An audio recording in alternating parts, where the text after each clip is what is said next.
Magandang araw na naman po mga katimbahay. So nandito kami ngayon sa Terraces Tradiso. Located po ito sa Imus, Cavite. Ayan, katabi lang po siya ng Yasaki.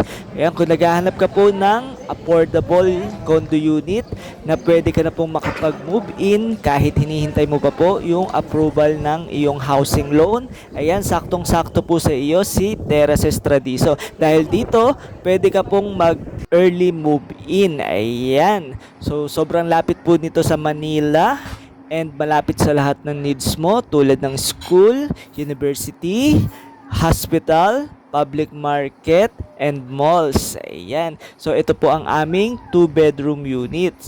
Ayan po, kung makikita nyo po, napakalawak po ng kanyang bedroom. Ayan po.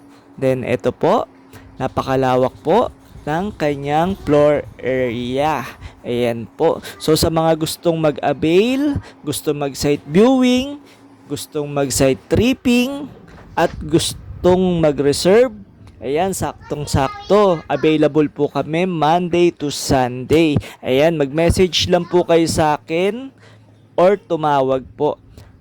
Ayan po, ito naman po yung dress up unit. So kung makikita nyo po, napakalawak ng floor area niya. Saktong-sakto sa isang buong pamilya or kahit big family po. Ito po yung dress up unit na may nakalagay na pong higaan. Ayan, kung makikita nyo po, napakalawak pa rin po kahit meron na siya mga gamit. Then, ayun po, habang available pa po, mag-message na po kayo at napakaraming discount po ang nakaabang sa inyo. Ayan po. Sa mga OFW na pauwi pa lang na gustong pag-uwi ay meron ng titirahan. Ito po, saktong-sakto po sa inyo si Terraces Tradiso. So hanggang dito na lang po muna. Thank you po.